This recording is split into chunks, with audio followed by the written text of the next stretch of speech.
అనేక పండుగలు చేసుకుంటాం.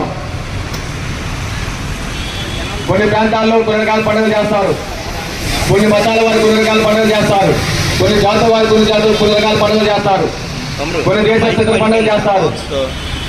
ఎవరి మటు వారు ఎవరి సాంప్రదాయ ప్రకారం ఎవరి పద్ధతి ప్రకారం పండుగలు చేస్తారు. కానీ ప్రపంచవ్యాప్తంగా మొత్తం కార్మిక వర్గం కష్టపడే వాళ్ళు చేసే పండుగ ఏదైనా ఉందంటే అది మేడే, ప్రపంచ కార్మిక దినోత్సవం మేడే అని చెప్పని ప్రజలందరూ గుర్తించాలని చెప్పని విజ్ఞప్తి చేస్తా ఉన్నాం. ఎందుకు మేడే ఆ విధంగా ప్రపంచవ్యాప్త పండుగ అయింది, ప్రపంచ పవిత్రం అయిందంటే ఈరోజు భారత కార్మిక వర్గం అనుభవిస్తున్నటువంటి చట్టాలు ఏదైతే ఉన్నాయో, కనీస వేతనాలు కానీ, ఈఎస్ఐ కానీ, పిఎఫ్ కానీ, బోనస్ కానీ, వర్క్మెన్ కాంపెన్సేషన్ యాక్ట్ కానీ, గ్రాడ్యుయేట్ చట్టం కానీ, ఇలాంటి 44 కార్మిక చట్టాలు ఈరోజు భారత కార్మిక వర్గం అనుభవిస్తూ ఉంది. ఇది కాకుండా ఆశా కార్మికులు, అంగన్వాడీ కార్మికులు, మిడ్ డే మీల్ కార్మికులు, ఆర్పీలు, ఈఓఏలు, ఆశా అంగన్వాడీ ముఠాతో పాటు ముఠా కార్మికులు, బిల్డింగ్లు, దోపిడి పనులు, ఇతర అసంఘటిత కార్మికులు ఎవరైతే ఉన్నారో 194% మంది, వీరందరికీ ఈఎస్ఐ పిఎఫ్తో కూడినటువంటి సమగ్ర చట్టం చేయాలని చెప్పని, కీ వర్కర్స్ ని ప్రభుత్వ ఉద్యోగులుగా గుర్తించి పర్మిట్ చేయాలని చెప్పని మరొక పోట్లాడుతూ ఉన్నాం.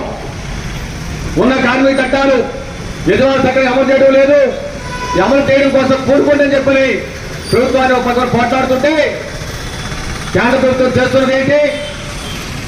భారత కార్మిక చట్టాలు యజమానులకు ఆటంకంగా ఉన్నాయంట. దానికి మోడీ గారు చెప్తున్న సమాధానం ఏంటి? సంపద సృష్టికర్తలు పారిశ్రామికవేత్తలంట. అదానీ అంబానీ వాళ్ళు పారిశ్రామికవేత్తలు సంపద సృష్టికర్తలంట. ఈ దేశంలో సంపదలు బాగుంటే ఈ దేశం ముందుకు వెళ్తుందంట, అభివృద్ధి అవుతుందంట.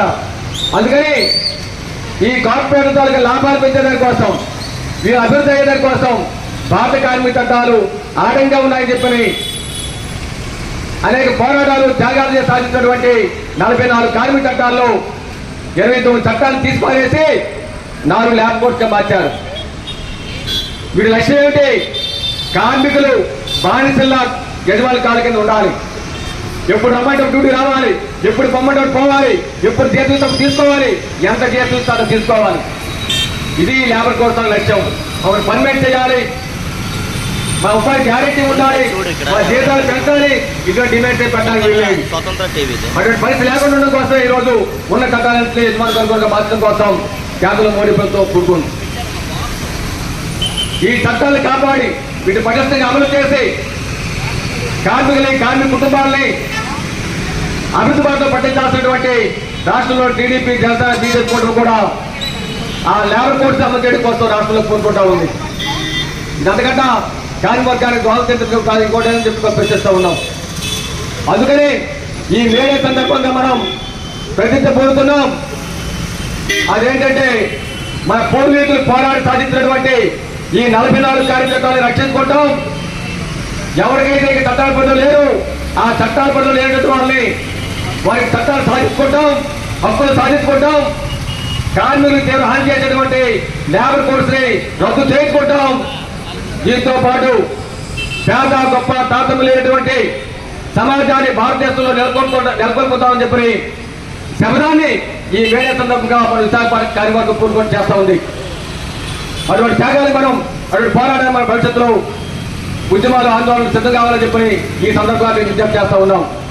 కార్మికులు క్షేమంగా ఉంటేనే దేశం ముందుకెళ్తుంది, రైతులు క్షేమంగా ఉంటేనే దేశం ముందుకెళ్తుంది. దాంతో పాటు ప్రభుత్వ సంస్థలు సుభిక్షంగా ఉంటేనే ఈ దేశంలో యువతకు ఉపాధి అవకాశాలు వస్తాయి. ఈరోజు స్టీల్ ప్లాంట్ ని, ఇతర ప్రభుత్వ సంస్థలు ధ్వంసం చేయడం కోసం ఈరోజు కేంద్రంలో మోడీ ప్రభుత్వం పెట్టింది. వాళ్ళు చెప్తుంది ఏంటి? ప్రభుత్వ రంగ పరిశ్రమలు తాగడానికే ఉన్నాయి, కొన్ని బాల్యంలో సరిపోతాయి, కొన్ని మధ్య వయసులో సరిపోతాయి, కొన్ని వృద్ధాప్యంలో సరిపోతాయి, మొత్తం ఏదో టైంలో సరిపోవడం గ్యారెంటీ అని చెప్పి ఉన్న ప్రభుత్వ సంస్థలను కూడా ప్రైవేట్ దాదాపు ఈరోజు పూనుకుంటా ఉన్నారు. దానిలో భాగంగానే అనేక త్యాగాలు చేసి సాధించినటువంటి వైజాగ్ స్టీల్ ప్లాంట్ ఈ రోజు అమ్మకానికి పెట్టారు. 5.5 సంవత్సరాలు మనం పోట్లాడుతున్నాం కాబట్టి ప్రైవేట్ కింద కూడా ఆగింది. అయినా నేటికి కూడా ఈరోజు ఆ ప్లాంట్ ఏదో విధంగా మిట్ట చేతులను అదాని చేతులు పెట్టడం కోసం అన్ని కుయుక్తులు పొందుతూ ఉన్నారు. ఒకవైపు రాష్ట్ర ప్రభుత్వం చెప్తా ఉంది, ముఖ్యమంత్రి చెప్తా ఉన్నారు, మేము సంవత్సరానికి 1,00,000 ఉద్యోగాలు ఇస్తాం, 2,00,000 ఉద్యోగాలు ఇస్తామని చెప్పని మన విశాఖపట్నంలో ఉన్నటువంటి అనేక కొండల్ని, వందల ఎకరాల భూముల్ని ఈరోజు కార్పొరేట్కి కట్టబెడతా ఉన్నారు. లక్షల సంఖ్య ఉద్యోగాలు ఇస్తామని చెప్పి అంటారు. కానీ వాస్తవ పరిస్థితులు ఏంటి? 2014 నుంచి మనం చూసుకుంటే భూములు కట్టబెడుతున్నారు, కొండలు పెట్టుకొని కట్టబెడుతున్నారు, కానీ ఉద్యోగాలు మాత్రం రావడం లేదు. ఇది వాస్తవ పరిస్థితి. మరోవైపు ఉన్న ఉద్యోగాలు తొలగిస్తా ఉన్నారు. వైజాగ్ స్టీల్ ప్లాంట్ లో 6,000 మంది కాంట్రాక్ట్ కార్మికుల్ని తొలగించారు, 2,000 పర్మనెంట్ ఎంప్లాయీస్ ని తొలగించారు.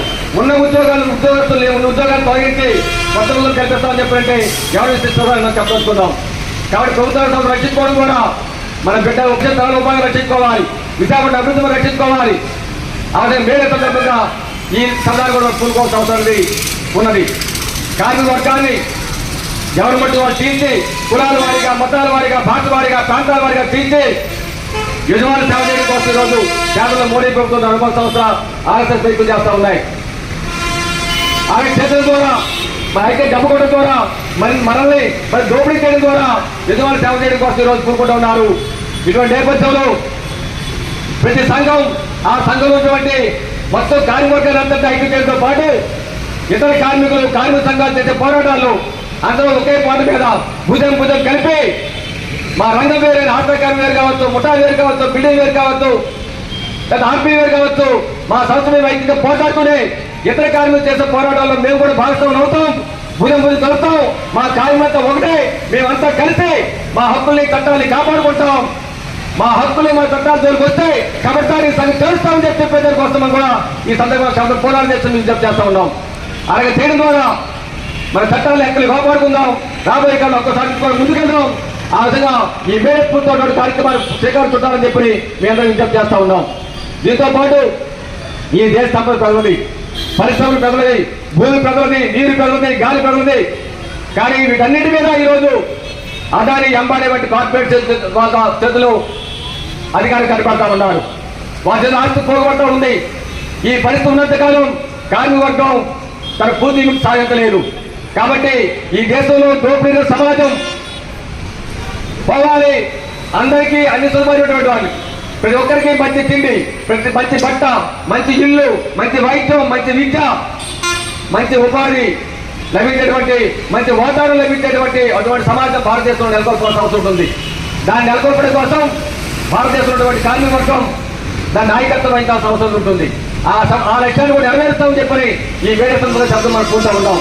ఈ లక్ష్యాల కోసం చేస్తున్న క్రమాలు భారత కార్మిక వర్గం మనంతా కూడా హక్కులు, మన సౌకర్యాల కోసం పోరాడుతూనే ఈ లక్ష్యాల కోసం ముందుకు వెళ్ళాలని చెప్తుంది. అందరికీ విజ్ఞప్తి చేస్తూ నాకు అవకాశం అందరికీ ధన్యవాదాలు చేసుకుంటున్నాను. నమస్కారం.